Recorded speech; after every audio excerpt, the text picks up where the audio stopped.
Hey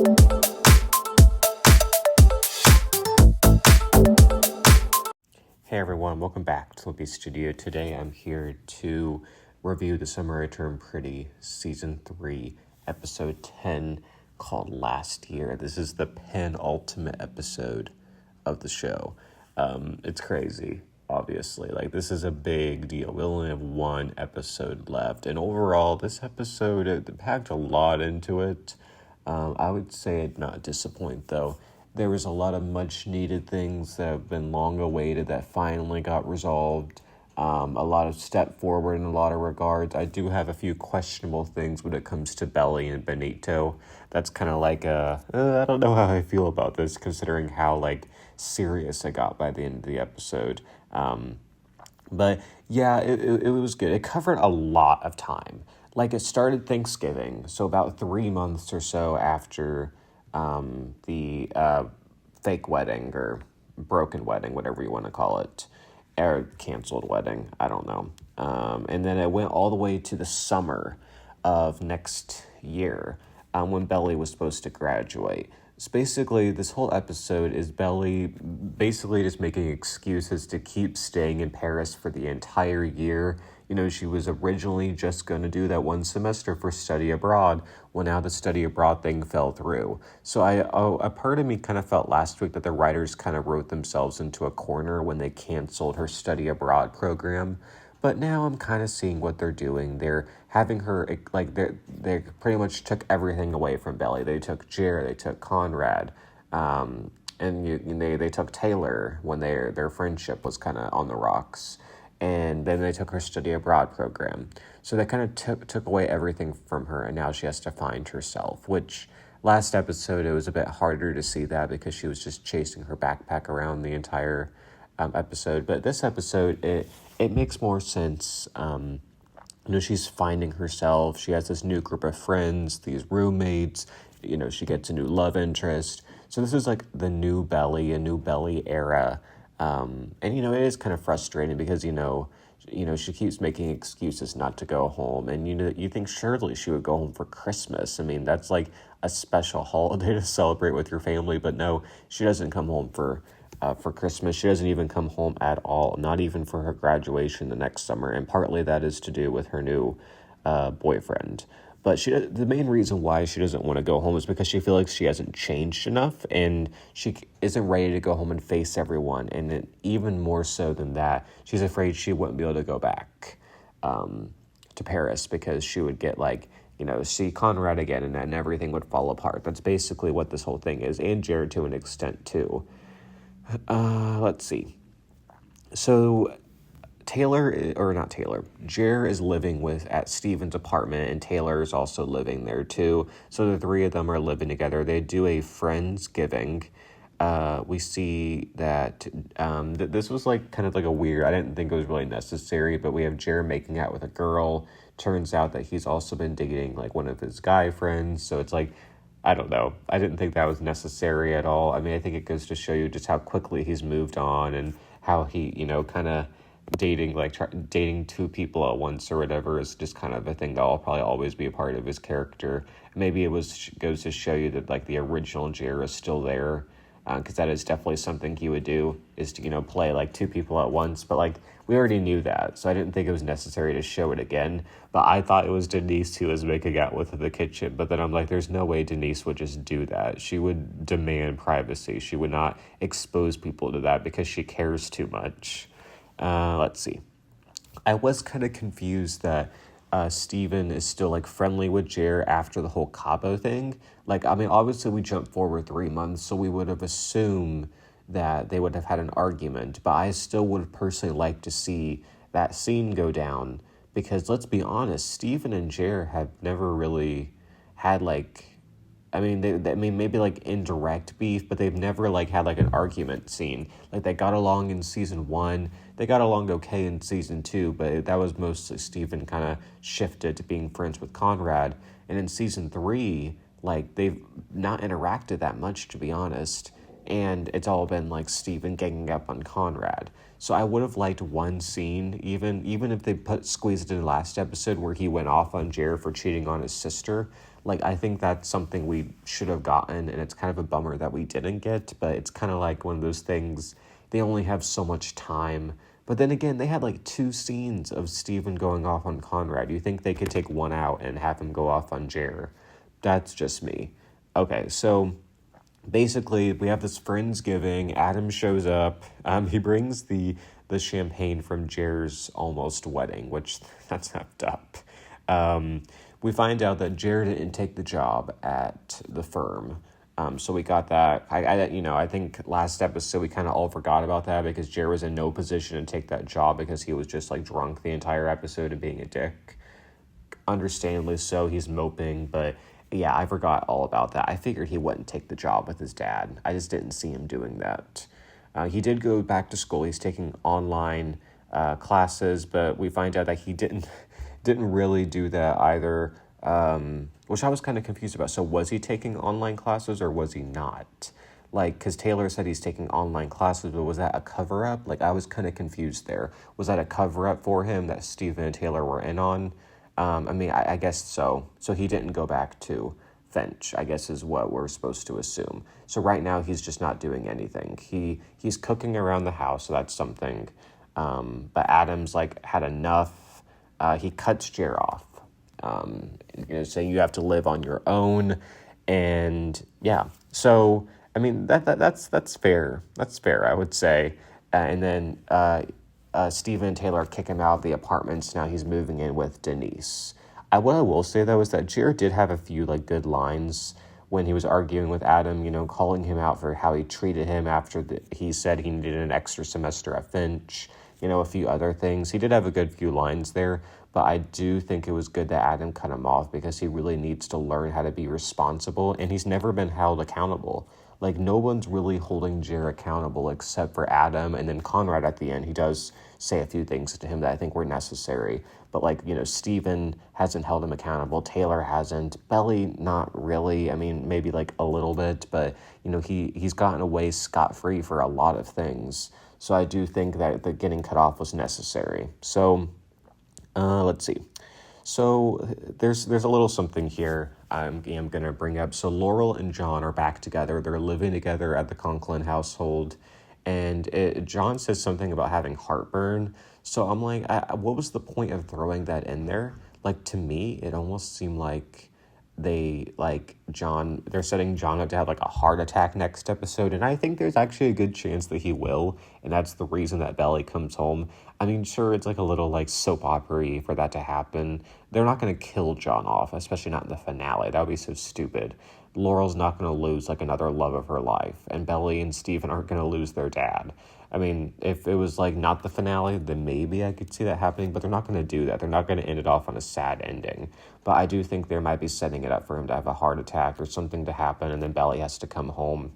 Because, Belly needs a reason to come home, right? Nothing's going to convince her to unless something happens to someone in her family. Or, something, seriously bad happens to. I mean, but then again, Conrad didn't come home for Steven's car accident. Granted, he did have his internship there, so there wasn't really much he could do. He could have flown out there, but, he was committed to that. Maybe he should have flown out there because he wouldn't have gotten fired from that internship. So Conrad calls Laurel. He wants to come home for Christmas, but he's not really sure if Jere would be okay with him coming home, which is a valid concern. And then he says he wants to write to Belly, so then Laurel gives him her address in Paris. So that kind of sets up this whole letters thing, because we hear 2 letters that he wrote this episode. We also see that he kept the little Polaroid of him and Belly from the party in season 2. I know a lot of people are really wondering, what was the point of that picture? So I do like that they brought it back, because that's all it needed to be there, and it just to show that he kept it. That was all that. I am glad that they wrote that in. So let's see. So Christmas time. So let's see. This is where she meets Benito. I mean, they're cute together, but it just, for the penultimate episode, I just didn't think it was really necessary for her to get a new love interest. I would have loved it more if she would have just, made new friends, because we've seen her we saw her with Cam in season 1. We saw that. So, I mean, the argument that we needed to see her with someone other than the Fisher brothers, I think is a little bit, like, stupid, because we could have just seen her be single for, like, 2 episodes, because we know she's getting back with Conrad next episode. So there's really no point to have, I mean, I guess the scene that was kind of cute where they play darts in the theater and then they go on the motorcycle. I mean, it's kind of cute, but whatever. So, let's see. Conrad and Steven, they make amends. I I don't know. It's kind of I don't know. I think having Steven be so aggressive to Conrad the past few episodes was kind of a mistake because it made Steven kind of unlikable in that sense, and the fact that he's still kind of being icy when we didn't, like, I think if we saw him go off on Jere, I could, like, be a little more understanding of him being icy towards Conrad and kind of wanting space from them both. But it's clear that he's fine with Jere, even though he cheated on his sister. But with Conrad, he's like, like, I'm like iffy about you because you confessed your love to my sister.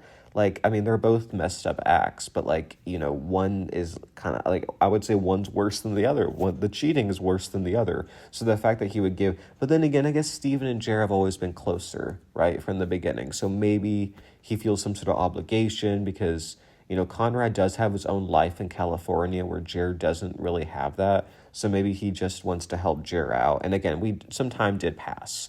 But I'm glad that Steven and Conrad, like, talk things out a little. I also like that they threw in that Conrad and Taylor have been texting, because, like, I like that they kind of wrote in, like, a little friendship with those two, because we know that Taylor's never liked Conrad, never. So I did like that they added that in. So Jared does come to Christmas. Laurel goes out to the car to talk to him. He says he can't go inside. Everyone has ruined, Belly and Conrad have ruined the house for him, which is low-key sad because that is his house and he doesn't even feel comfortable going inside of it. I did feel bad for him there. I like that he apologized to her for how he spoke to her after the wedding. I think that was much needed, and regardless of whether you think that was warranted or not, it was still harsh to say to, like, someone who would have been his mother-in-law and, who was his mom's best friend. So I was glad that he apologized to her, and he decides he can't go in. And so Laurel takes his present and the carrots he made. We find out that he's a cook now, which is a little, like, a nice way to then set up him working at the restaurant. So I did like that they had Jere taking some steps. Some people were saying that Jere was being too chicken and that if he would have gone in, that would have shown his growth. But, like, I don't know. Like, Conrad avoided the family for years due to his heartbreak, and, like, he could have gone home and he chose not to for, like, gatherings. So I think the fact that Jere just this one time wasn't able to do it, I think that's understandable. I think we can kind of all cut him some slack there. So Conrad, he goes to Belly's room. He's going to get ornaments, but then he goes to Belly's room. He sees the polar bear and he sees the infinity necklace. So he kind of knows something's going on there. And then we get Steven finding out that the funding for him and Denise's side gig for their company, it's gone. The company pulled it. So then Adam walks in and we find out that he had something to do with it. He got that company to pull their funding. He's upset that they undermined them, but he doesn't fire him. But Steven goes ahead and quits. That was pretty satisfying. So both Steven and Jere have both quit. We assume Denise probably isn't going to last there either because, let's be honest, like, Adam would, like, fire Denise before Steven because Steven is a family friend. So I assume Denise is either quitting or getting let go there too. So, like, everyone's been fired from Adam's company, which, I mean, is valid. He doesn't deserve any of them to work for him. Not even Jere. None of them should be working for Adam. That sounds terrible. So we have Denise and Jere, and they're starting to connect. The one thing I will say that I can agree on is that I thought the line when he said losing Belly was even more painful than losing my mom, at least my mom's actually dead, was a weird line, the way they phrased it. Like, I do understand on one hand that, like, losing someone who's still around, but you can't be with in that way, it's almost a little bit harder than someone who's just actually gone. But it's like, I think the way they phrased it was weird. I understand what they were trying to get at with that, like, kind of comparison and, like, and all that, but, like, I just thought it was just the way they phrased it was weird in my opinion. Denise says you know your healing timeline, and forgiveness will free him because it has a hold over him, and it shouldn't. You should be free, like all of that. You shouldn't have anything weighing down on you. Um, hmm. So yeah, let's talk Denise and Jere for a second. So I know there were leaks that they would end up together. I'm not fully opposed to it, if I'm being honest. Like, I do think that he's not good enough for her, but she can clearly help him. She can be what he needs, I think. And, I think he could honestly grow up a little for her. Like, I think he could see, like, oh, yeah, she's way too good for me. And I think that he could, like, try to make steps to, like, being enough for her. And I think he were with Belly, she coddled him, and that was never really a healthy relationship. I think with Denise, she wouldn't stand for that. She would never mother him. Like, some people were saying, oh, she's mothering him there on the couch. She's not mothering him. She's literally being a friend, giving advice. Jere literally says we're good friends. So, it's like, it's a friendship, and there's no mothering to it. Now, do I think they'll end up together? Probably. I do think the leaks will be true. They wouldn't be having them interact if they weren't going to end up together. Do I love it? No. I mean, we want Jared to have a happy ending. I know some people were saying, in my group, were saying Redbird and him. I think that would be kind of weird, personally. I mean, whatever. It would be kind of cool if they had him end up with a guy, and I guess Redbird would be his best option because we know him the best. But I think they'll just go with the Denise route. It's like the easiest. Denise is the only other kind of main one their age that isn't paired off, so it just kind of makes sense to slide him in there. It is a little bit contrived, but I don't hate it as much as some people. Like, it's okay. They kind of have a little bit of chemistry. I like when she says she invites him to her family's Christmas, and that he's like, okay, I'll do it. He's not going to be a sad bum on the couch. He's like, okay, I'll put myself out there a little bit. I'll she like wants me to go, I'll go. And so I thought that scene was kind of cute, not gonna lie. So we'll see what happens in the finale with them. And he does get a job at a restaurant. So he's actually working now for the first time since being a lifeguard. I mean, I guess he did work for Adam. But I mean, Adam's job, like, that's like a completely different type of thing. Like, he's working at a restaurant. Like, he's, that's something that, like, I think there's something to that where, like, the working in a restaurant is kind of regarded as like a lower job. I mean, obviously if you own or manage, that's different, but just like working there is like kind of looked down upon a little. I do think there's something respectable when people go do that, because there are people who need to do that. There are people who need to cook, serve, all of the above. So I did like that they had him go in there and not just go to like some high fancy paying job. It goes to show that he's like starting at the ground and working his way up. So I did like that. He does call Belly on New Year's, and they have like a friendlier conversation than last episode. They're kind of like starting to talk again, kind of, but like it's still awkward, obviously. He does say, I should, like, when she says, I'll let you go, he does say, yeah, I should probably let you go too. Obviously a double meaning there. That was on purpose. He's, and I think by the end of the episode, he's starting to let her go. And especially after that conversation with Denise, I think was super helpful, and like starting that process of letting her go, and which obviously, like, that's what he needs to do. That's like, I mean, get over Belly and find new love. It's kind of his like remaining things on it for his like character. Sorry, I'm kind of rambling a bit here. There's still a lot to talk about, but yeah, basically Taylor visits. I like seeing them be friends again. We didn't see them like make up, but once again, they're limited on time. So, and they're good enough friends that maybe we didn't even need to see that. But yeah, she visits. We get a care package from Conrad. He gives her Sour Patch Kids and the polar bear plus the necklace. And Taylor says Conrad might be holding you back, but Belly says, yeah, it's kind of true, but she's also afraid of hurting someone again. And Belly says, like, hurting someone's part of life, and you can't let that possibility hold her back. So that's what leads Belly to kiss Benito at midnight. And Taylor kind of, like, smiles from the side.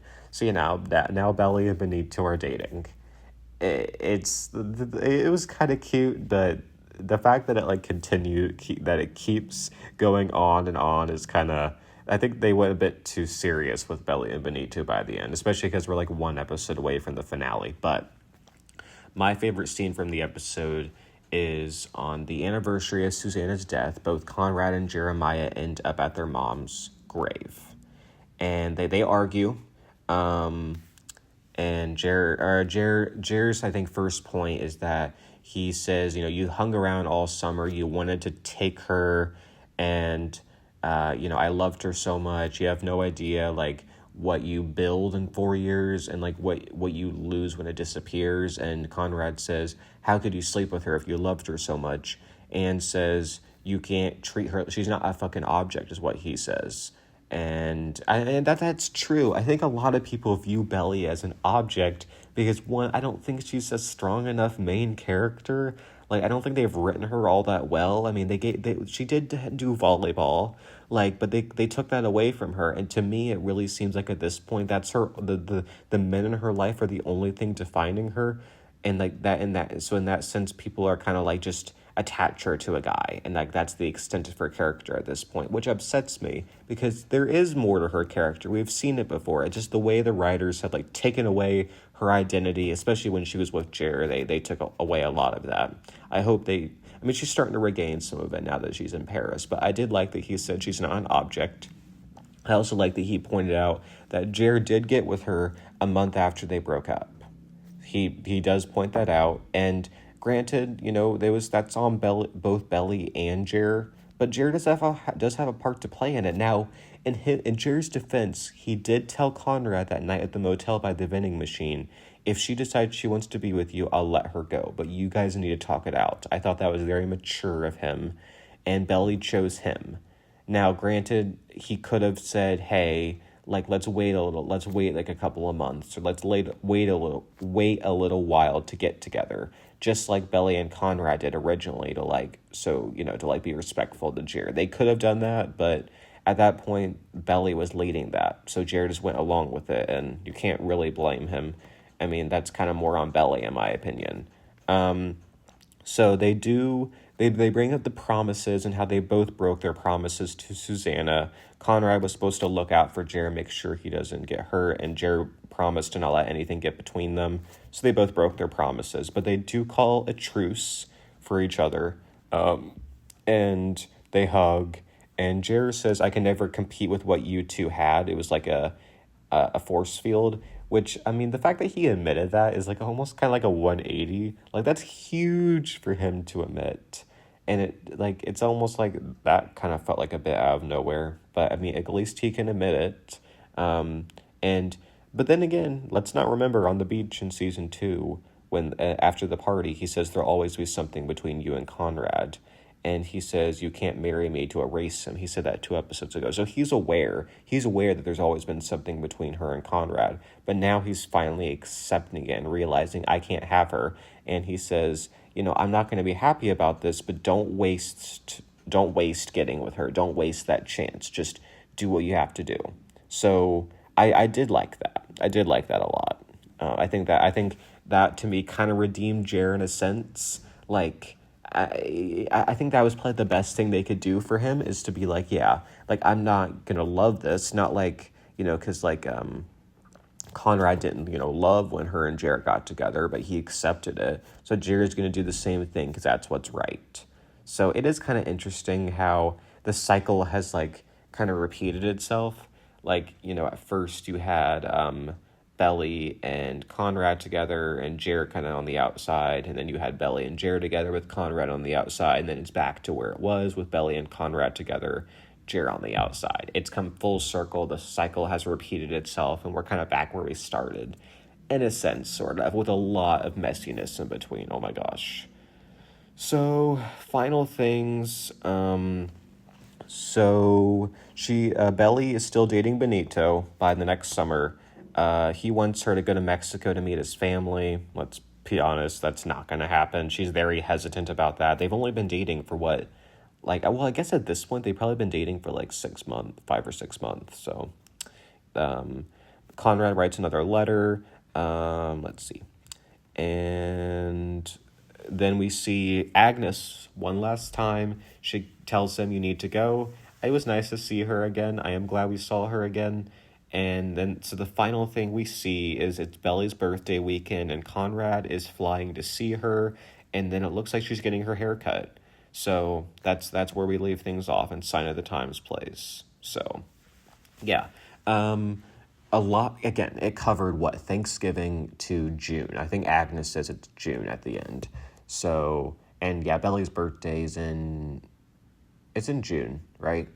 I think it's in June. But yeah, it's in June, probably like late June if we're being honest, because we know episode 4 was her birthday, and episode 5 it was the 4th of July with the fireworks, so probably late June. So yeah, we're almost a year after the failed wedding, maybe a little bit less than a year, because I think that was in August. So a lot of time has passed, but comment down below, what did you think of episode 10? And I'll see you guys next week for the finale. Thanks everyone for listening, and bye everyone.